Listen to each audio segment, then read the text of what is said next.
Hi everyone, this is Dina. Thank you for joining me for another casual beading tutorial. Today we're going to be using the bargain bead box from the January 2025 collection. And as you can see, I already have the necklace already made. We're going to do a necklace today. We're going to do some brick stitch work around the medallion pendants right here. And I already have it done, but that's only because this is going to be my second recording.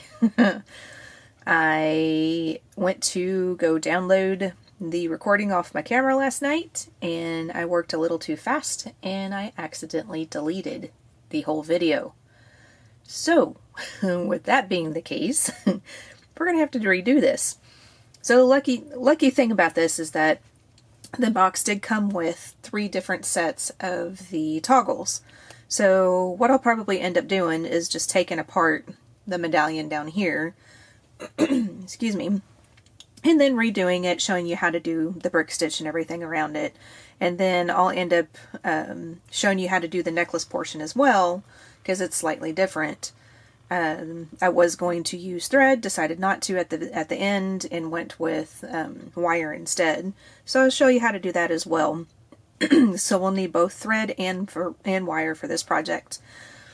But with that being the case, I'll probably end up just reusing this necklace and doing a different pendant, and something similar, using the similar beads and things like that, and just doing a different little pendant portion of the necklace and everything. So it is what it is, and things like this happen, and you figure out what to do to get around it. So that's how I'm going to do it. So like I said, I'll end up just taking this apart, and then I will redo the video on this part to show you how to do it, and then this I'll set off to the side, and then I'll do a new one with you. So with that the case, you'll need to have about an arm span, maybe a little bit more, maybe an arm span and a half of some sort of thread. I ended up using the beige color of the Wildfire 0.006. So you'll need that. You'll need a needle to go with that, and I used, which I can't find my needle right now. It's on, oh, yep, it's underneath stuff. So I used the size 11 Pony Style brand needle for this portion. Also for the pendant portion, you'll need the rondelles that came in the box. These are the copper pink rondelles.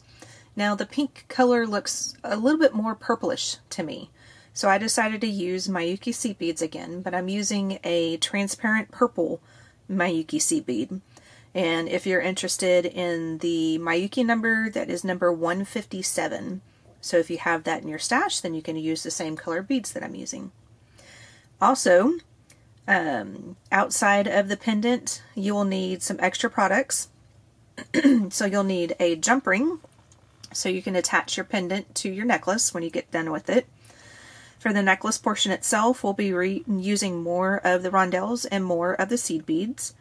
We're also going to add in a little bit more bronze, so we're going to use the bicones, which are the antique copper bicone color, and that's also in the box. We're going to go ahead and use some of these medallion coins. The coin beads, they are a little hefty. They're a little bit of a heavier weight than some other beads that came in the box, so I'm only going to end up using 4. At first I thought about just using just 2 of them, but I kind of liked the look of it, of using 4, 2 on either side. So we'll end up using 4 of those.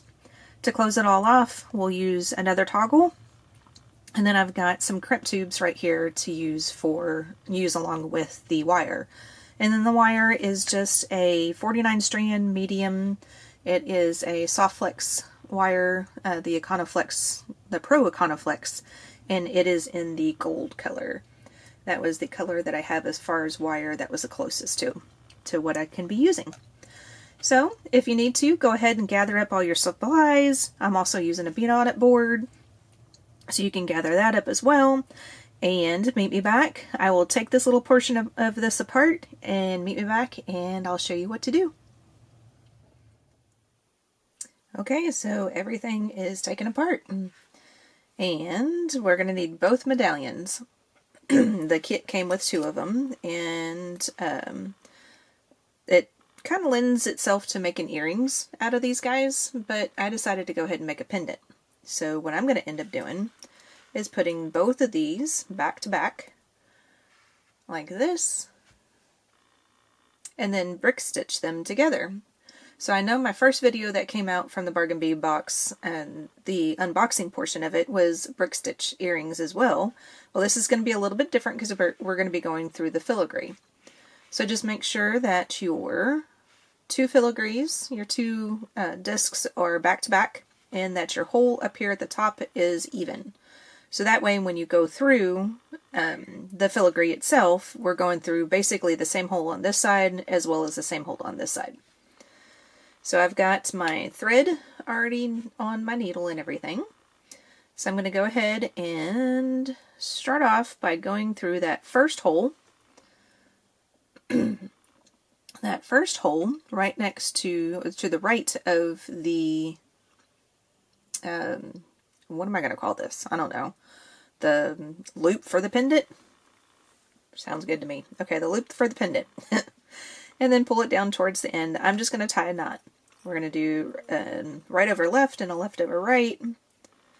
What I usually do is I make a loop and my smaller portion goes through the loop facing me, and then the next loop is a smaller portion going through the loop away from me. And then that typically makes a good enough knot to where it's not going to come out. So now your thread is already attached to your product that way. Now to start off with brick stitch, we always start with what we want everything to look like. So in this case, I'm going to do a, what are these, rondelle, a seed bead, and then a rondelle on this portion. And then the next portion, I will end up doing 2 seed beads. And I'll explain why in just a second. And then I'm going to go through that next portion. Oh, camera's moving, sorry. I'm going to go through that next little hole right here. You can kind of see where the needle's at. So, but I'm going through that next little hole. And then when you pull this down to the products, trying to make sure that the loops right here are still even. It'll get easier as you go around the disc as well. So, but when you push it or hold it to where the beads are kind of on top of the 2 discs, then they pretty much sit just like that. And then just like traditional brick stitch, you go back through in the same direction of that last bead that you added, which in our case would be one of the rondelles. There we go. My thread moved around a little bit when I was trying to tighten it. I had to fix it. So then that's how it looks, just like that. Now to continue on, like I said, we're going to do a pattern of where we're going to add 1 seed bead in the first section, and then the next one's going to have 2, and then the next will have 1, and then 2, and so on and so forth. So on this one, we're going to pick up 2 seed beads and a rondelle. So we have 2 seed beads and a rondelle now. Then we're going to kind of estimate where this rondelle is going to fall. So let's just say this one falls in this area right here, which is kind of this big portion right in here that I'm going through next. And it really does not matter which area that you go in. Just make sure that it's consistent, in meaning that your beads are not too bunched together, because they'll start grouping up like this, and they'll start forming a V if they're too bunched together. And if they're too far apart, you may not get the desired look that you want, like they may be just too far apart. So just kind of play it by ear. If you like that positioning where you ended up putting your thread in, then complete the stitch. Go back through that last bead that we added, which was the rondelle. If you don't like the positioning of it, then just go back through the frame and reposition your needle again, and then come from the back to the front again. That's all you have to do. So continuing with our pattern, we're going to pick up 1 seed bead and 1 rondelle this time. I'm going to go ahead and, no, I'm going to go ahead and go back through that same hole that we went through just now. So that way there's going to be 2 thread passes through this specific spot in the filigree. And then I like the way that looks. I'm going to go ahead and go back through the rondelle and get yourself a knot in your thread. Terrific. Okay, I think it came out. Yay! So there you go. So this is pretty much all you do. And the only thing that I did different is I just kind of gauged which side or which hole that I was going through on this side. Once you get down here to the bottom, it kind of creates a little V right here. I don't know if you could see that V with the little 4 little dots, or the 5 little dots sitting right here. Once you get to that V on this side, that completes 1/2 of it. And then when you go on to this little portion right here, this portion, then you're doing the same thing on this side. So then all I did was just look back and say, okay, I made a thread bridge right here, so I'm going to make a thread bridge right here. Over here, I made a thread bridge in this little section, so I'm going to make another thread bridge on this little section. That way it kept everything symmetrical, and it ended up working out just fine, as you saw in the very beginning of the video. So go ahead and continue on if you need to. You can always rewind a little bit to kind of give yourself a little bit more of a review on brick stitch if you need to. So go ahead and continue, and then I'll meet you back up here toward close to the end of it so I can show you how to tie it off. Alright, so now we're back and we have almost the whole pendant completed now. And as you can see, I started going through and adding 1 loop, just about, one bridge thread, just about every single hole around the edge. But I did the same thing that I had said in the last segment, where I started off over here, went all the way down to this little section, then starting with this bead right here is when I started looking back. Okay, well, I put this hole, or this thread, in this little hole right here on this side, so I'm going to put it right here on this side. Now the next one was in this little hole right in this section, so that's where that one's sitting at. So hopefully that helps out a little bit, and I'll make that a little bit closer so you can kind of see, just in case you want to try to use just about the same holes as I do. And I forgot to mention in the last one, but the reasoning why we did 2, then 1, then 2, then 1 on the seed beads is to make sure that you have plenty of room to go around this this form. Now sometimes when you're doing just the 1 seed bead, you see a little bit more thread. If that's something that doesn't really bother you that much and you don't mind seeing the thread, then you can probably do just 1 seed bead in between the 2 rondelles. That's perfectly fine. I just like to kind of cover up the thread sometimes, just in case the pendant kind of gets caught on something, then not as much thread would be sitting there to where it could potentially break if it's too hard of a tug. So like I said, we're coming down to the end. So my next one to add is going to be just 1 seed bead and a rondelle. And then I'm in this section right here, which is the same as this section over here. So I've already got the 1 bridge thread on this side, where this is the part that I did the two different bridge threads. I keep forgetting to put this in the center for you. Sorry. So I'm going to go ahead and put the 2 bridge threads on this little section right here. And then go back up through the bead. And then, there we go. Fix the bridge threads so you can see 1 together. And then, whoops. Well, I had a rondelle, and then it decided to fall off the needle. Okay, so now I've got the 2 seed beads and the rondelle. So my next little section is going to be in this little loop right here, which is kind of a jump, but it ended up working out just fine, so, well, maybe. And sometimes it's kind of hard to find that hole from the back of the filigree. I did run into this problem once. Of course, it was yesterday when I did this in the video the first time. But I had to, there was one hole, I don't remember which hole it was, but there was one hole that was still kind of clogged with a little bit of the coating that they use to coat the pendant with. And so I just took my needle and I just punched it through a couple of times, and I finally ended up getting a hole. So it worked out. It's just, it took a minute to finagle it to get it to where I can get the thread and needle through the hole. So there's that. Now we're kind of getting a little tight.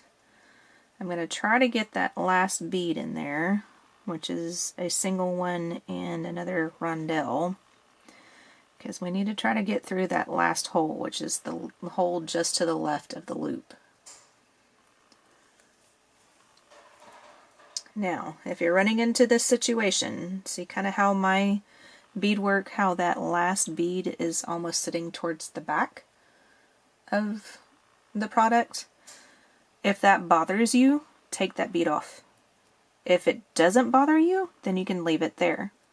I'm going to go ahead and complete the stitch first just to see how it's going to look, because when I did this last night, the first go around, I didn't have that problem. So more than likely it was just that I chose different bridge threads or different places to go around, and or my thread, my beadwork was just a little bit of a different tension today.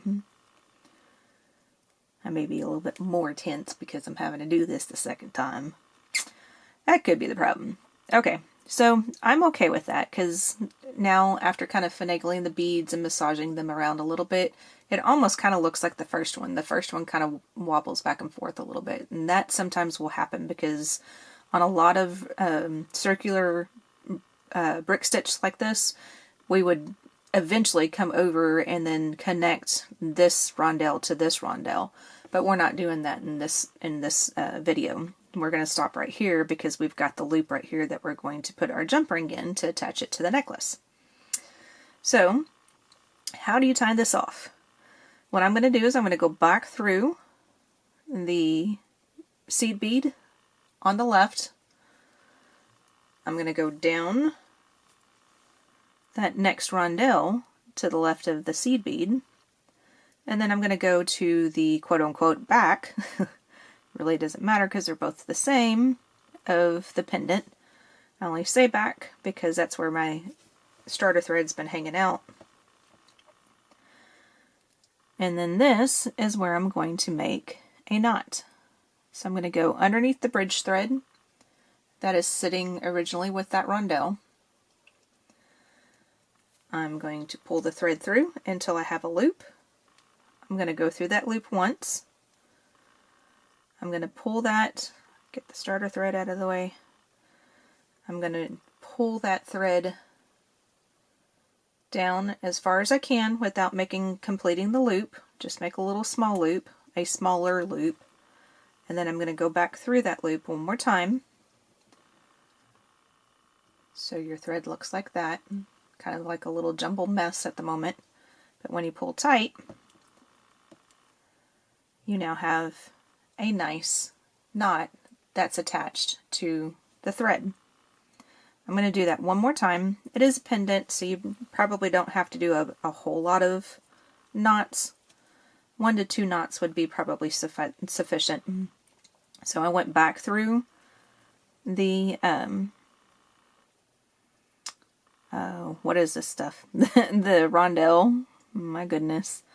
I'm going to go back through that same seed bead that we went through, so the one that's on the left again. I'm going to go down the rondelle, that last rondelle that we added, and then I'm going to make another knot. So go underneath the bridge thread, make a loop, go through the loop, pull the loop tight.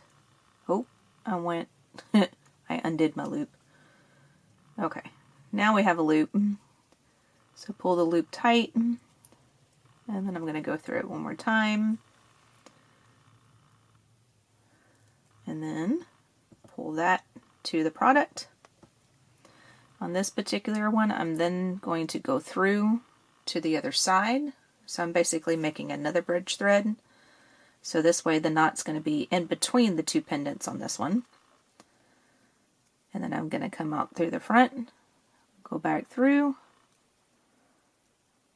that same last rondelle, go back through the seed bead to the left again. This is just kind of tightening everything up, and then I'm going to go back through that rondelle that's on the left as well, kind of just going in the same direction as the thread is going in right now. And this rondelle actually has one of the knots in it. So if it does not work, if your needle does not go through that bead again, don't force it, because it may be too tight, because the knot's sitting there. Yeah, it's too tight. So we can always just leave it right here and leave it be and burn off here. So I'll take my thread burner, do about 1/4 to 1/8 of an inch of a tail there, burn off the starter thread, and then take your thread burner and burn down that portion close to where the thread is at. The thread meets the beads. Just make sure not to go through any other working thread, because that is very sad, because then you would have to take the pendant apart for a third time, or a second time for me, and redo it for a third time for me. So we're going to try not to do that. So now the pendant is complete. So go ahead and get that finished, and then meet me back, and then I will show you the next step on how to get the necklace put together. Okay, so we're back. And for this section, we will need to have our wire. And I'm leaving the wire on the spool. I learned this watching a different YouTuber, and she does this quite a bit with her wire. She also does it with normal wire also, and where you can make a like little links and different things like that. She does this as well. So you don't use as much of the wire if you just guesstimate and say, oh, I want my necklace to be this long, I think I'm going to need this amount of wire. I feel like this helps out a lot, is just keeping your wire on the spool, and then you do your necklace, and then at the end, when you get all the way through your necklace, when you get everything put on there that you want, then you can crimp your one side, your side that you are using to thread everything with, and then you can estimate how much you need on the other side to cut off, and then crimp that side. I just feel like it works a little bit better. I learned it from that other YouTuber, so thank you very much for that tip, and it works out terrific. And then I feel like I know what I'm going to end up doing with the other necklace that we made, or that I made. The one that I made yesterday that I have to reuse somehow. The only thing that is different, we're going to do the same type of pattern and everything with this necklace. The only thing that is different is that now we have two bicones down here that are touching each other, which you'll see the pattern in just a second. I'll explain it.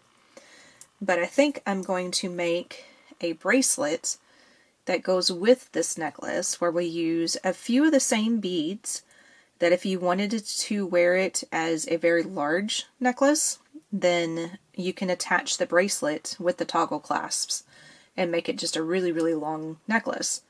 Or if you wanted to wear it as a necklace and then a not matchy-matchy type bracelet, but something that's close, then you'll have that close but not matchy-matchy type bracelet. So I think that's what I'm going to do. I'll do another video on that, showing you how I'm going to make the bracelet portion. But the necklace portion of that video is going to be the same process that we're going to go through here, minus adding the pendant. So on this, I started off with a pattern where I did a bicone, and then I did 3 seed beads. And here comes my cat, Cosmos. Hi, sweetie. And then I did a rondelle, then 3 seed beads,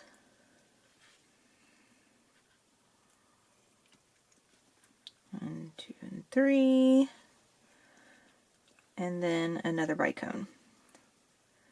And I did this until I ended up with 11 bicones. So I did a, oh yay, it focused. I did a bicone, 3 seed beads, a rondelle, 3 seed beads, and a bicone. And then I completed this pattern until I ended up with 11 bicones. So the next beads I'm going to add are 3 seed beads. Try to make that clear. So the bicones are kind of in between everything. So you got 3 seed beads, then you have another rondelle, and then 3 seed beads. And then the next one you add is a bicone. So you always add 3 seed beads, and then you either add a rondelle or a bicone depending on which one you added previously. So always start off with your bicone, then you add your 3 seed beads, then a rondelle, then 3 seed beads, then a bicone. Then 3 seed beads, then a rondelle, then 3 seed beads and a bicone. So just every time you add 3 seed beads on out now, just add either the rondelle if that's the next one in line, or the bicone if that one's the next one in line. I did that, like I said, until I had 11 bicones on one side. So I'm not going to make you go through and just sit here and watch me string on beads. Sometimes that can be a little boring, so go ahead and get that to where you have 11 beads out, which this is why I have little sections here. This was my first 11.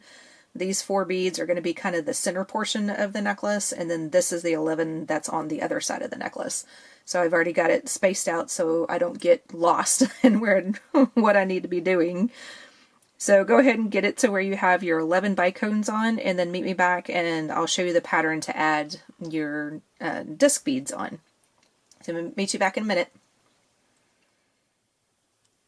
Alright, so we're back, and I've got my 11 bicones on my wire at the moment, with the seed beads in between, and then the rondelles in every other outside of the bicones. So what we're going to do next is we're going to add 3 seed beads, and I just realized before I hit record on this portion that we forgot to put the jump ring on this guy. So we'll do that here in a second. But we're going to add 3 seed beads, another rondelle, and in this little part your disc bead is going to replace your bicone on this one little section. So add 3 more seed beads, and then add 1 of your disc beads. Now sometimes in the disc beads you may notice that there may be some extra like filling that's in the beads. I don't know if any of these actually have it. The one I did, no, that one does. I'll show that one. When I did the video last night, one of them had a whole lot of it in there. Let me see if I can get it to where I can show it to you. I don't know if it's going to come through or not. But if you have, oh, there it goes. Kind of looks like a seed is what it looks like. Something to do with the process of making the antique color or keeping it fresh or something like that. I don't know for sure. But sometimes that's stuck in there. And sometimes there's a whole lot. Sometimes there's just a little itty bitty small amount. It kind of just varies. Just take it out of the bead and put it off to the side. So like I said, we're going to use the disc bead in place of the bicone, because we had added our rondelle and then 3 seed beads and then the disc bead. So now we're going to continue with our pattern where we do the 3 seed beads. Our next bead would be the rondelle. As soon as I find the hole on that.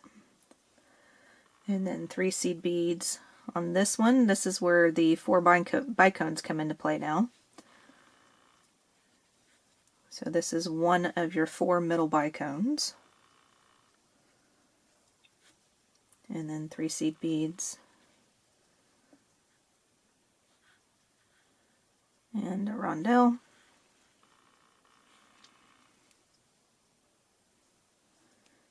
Then 3 seed beads. And your next disc bead is going to take the place of this bicone. So then add your next disc bead. Trying to see if there's any extra stuff in that one. Doesn't look to be. So there's the next disc bead. I'm just pushing the beads down a little bit on the wire that's still in this spool. Then we're going to pick up 3 seed beads. Your next bead would be a rondelle.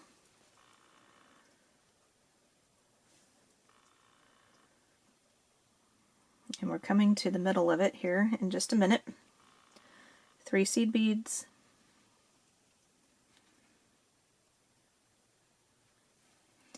And then this one's going to be a bicone. Now this is where we're going to add our pendant. And since I had forgotten to put the jump ring on the pendant, we're going to do that really quick. So you got your pendant here. As soon as I find my pliers, you're going to pick up your jump ring, open it up. Of course mine is already open because I took it off the original pendant. To open it, you just use 2 sets of pliers. And then you twist open, because this will be closed, so you twist to get it to look like this. And then to put it on the pendant is the next step. Make sure you give yourself plenty of room to be able to hold both sides of the jump ring. This jump ring is kind of a thick jump ring. It was just out of my stash. There's nothing specific about it. It's just one of the only antique copper jump rings that I had.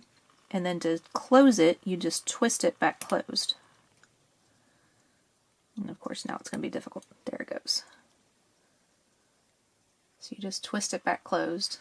You always kind of go just ever so slightly past the opening of the jump ring and then bring it backwards, and you'll feel kind of almost like a little pop, or you'll sometimes hear a little click, and then that's when you know that it's been closed pretty good. So now this is the center, so I'm just going to string this guy on and then give myself a little extra room again. And then now, like I said, this is the center of the necklace. So you're just going to go backwards and do the same type of pattern on the other end of the necklace, but starting here and going this direction. So with that being the case, then your next bead would be another bicone. And then you've got your 3 seed beads, then a rondelle, then 3 seed beads, then one of your disc beads. So go ahead and get that second half done and meet me back, and I'll show you how to crimp off and add your part of your toggle. Alrighty, so now I've got both sides of my necklace strung on. So I've got the beginning portion over here that's still attached to the spool, and then all the way to the pendant, and then the end portion that we just did on this side. Now I would suggest to hold this up in the air and then make sure everything is even, make sure you didn't miss any beads. Sometimes the seed beads, you think you pick up 3, or you ended up picking up 2, or sometimes you picked up 4 by accident, or you may have put 2 bicones on one after another, sometimes 2 rondelles on one after another. So just hold it up and make sure it looks right for you. Hopefully you don't have to take it apart like I had to take mine apart, but you know, it is what it is, or you can just try to brainstorm and figure out how to fix it, like I'm going to try to do with the other necklace, is just try to brainstorm and figure out how to fix it. So like I said earlier, I'm going to make another tutorial on that. So now we're going to add part of our clasp. So this is the end. Focus, focus, focus, focus. Nope. Okay, focus on here. Sorry, it's moving just a little bit. Okay, now it's focusing on my hands. Okay, so we're going to put our crimp tube on. So put the crimp tube on there first. Before you get too far, don't forget to put one of your part of your toggle. I'm going to go ahead and put the loop on this side. And what we want to do is loop back through that crimp tube. I'm probably going to pass it through another bead. That's just out of habit. But on this side, you want to make sure that you pull the crimp tube close, there we go, close to the loop of the toggle, but not too close to where the toggle still has room to move around.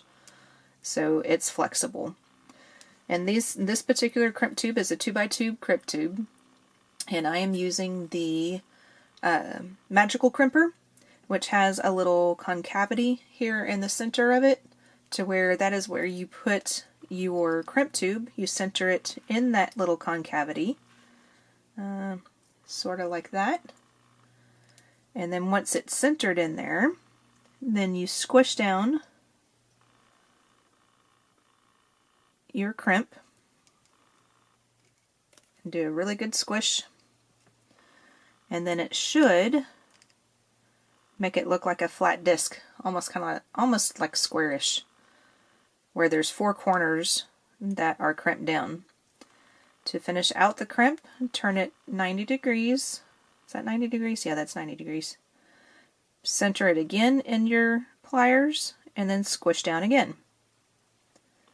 And then what you're wanting to do after this is just turn it ever so slightly.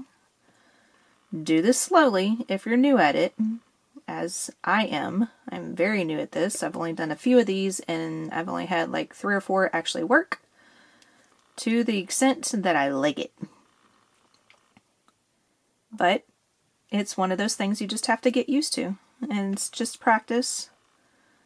And you keep turning this around and turning this around in different directions until you really don't feel any more resistance with the crimp tube. I think I only need maybe one more little thing. And there's still a little bit of stuff over here off to the side. So I'll see if this actually helps. And then once you stop feeling resistance with the crimp tube, then you'll know that your crimp has been crimped, has been smushed enough, and you end up with a little ball of crimp. So it almost looks like another bead. So, and that's pretty tight. I mean, I'm tugging on this pretty good, and that's not going anywhere. So, I'm going to consider that done. Like I said, I've only done this maybe 3 or 4 other times, so I'm still learning how to use it myself.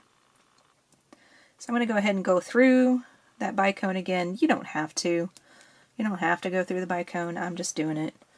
And then I'm going to cut off the excess wire as close to the bead as I can. And then we're going to slide all of these beads back down, because we have one side crimped off, and then we're going to measure off how much we need for the other side. So I'm moving all my beads back down to the end. And then I'm also going to kind of curl this up a little bit. I also learned this from the same person, that curling it up a little bit kind of helps with the tension. It helps make it not too tight to where your beads can move around some, but it's still tight enough to where it looks nice. And then I'm going to measure out 3 fingers worth of wire-ish. Whoops, I completely covered up that shot. So that's going to be about 3 fingers width of wire, and go ahead and clip that section. And then we're going to do the crimping one more time. And you may not need 3 fingers widths of wire. You may only need to use a lot less than that. Some people may have to use a lot more than that. Just whatever you're comfortable with. So I put the crimp tube on, I put the toggle portion of the clasp on. I'm going to go ahead and go back through the bicone if it'll let me. This one may be too thin. No, it's going. Okay. And then you want to get this down similar to like what we did on the other side, to where you have just a little bit of a wire portion showing, just enough to allow the toggle to kind of move around a little bit, but not too much to where it looks too loose looking. Alrighty, so I pulled it down. Now I'm going to get myself a little bit of space in between the bicone and the crimp tube. By doing that, I get my nails done. So my nails are kind of thick, so sometimes I can get down in between them and sometimes I have to kind of finagle it around. There we go. Then that gives me a little bit of room, so that way when I go to use the crimper, I have some room to crimp and to grab onto things. Alright, so making sure my crimp tube is in the center. Not quite. Ooh, and there goes Casper. Sorry about that for everybody's ears. Apparently somebody is delivering something right now. He loves the delivery men and women that come to the house. He loves to bark at them. Okay, so I think I'm about as centered as I can be. So I'm squishing. And then turning it 90 degrees. Trying to get my bicone out of the way. Trying to center it up again. And squish again. And then just go around. Turning it in different angles. I may not have left myself enough room. It's still movable, but I think it's just awkward. Yeah, this crimp is a little awkward too. That is okay. The only way you can get better at something is if you continue to do it and continue to work at it. You can always do a simple crimp, especially if you don't have a magical crimper. And a simple crimp would just be put your crimp tube on in the same fashion and just take a pair of pliers, put the crimp tube in between a pair of pliers and just smush.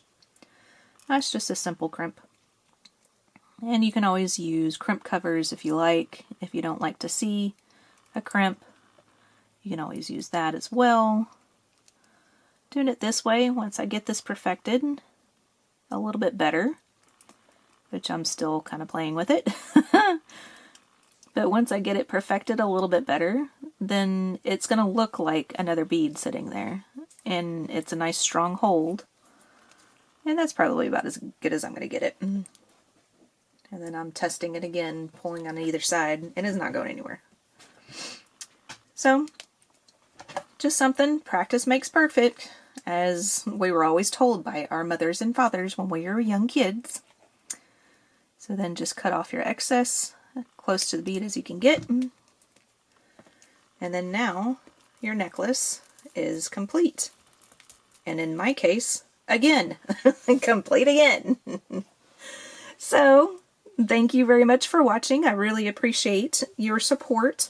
If you do like to see my videos, I would really appreciate it if you hit like. Also, I would also appreciate if somebody would like to name this necklace for me. And I always put the products up on my Etsy site that I do my videos on. So that way, if somebody would like to purchase anything that I make during my videos, as well as some other things that I may have up on my Etsy site as well, then you're more than welcome to do that. All that information is listed below. So please put a comment and let me know what type of name that you would like for this necklace to be. And I will pick one of those and put it up on my site. And if there's anything else that you would like to see as far as items or suggestions for videos and things like that, leave a comment in the section down below as well. And I will see what I can do. If there's any specific stitches that you want to learn or anything of that case, whatever it is. As long as it deals with beading and or crochet, because I do crochet as well, but beading for the biggest part, then go ahead and leave a comment. So again, I thank you very much for watching. So hit that like button and subscribe if you'd like to see more. Thank you everybody. I'll see you in the next video. Bye.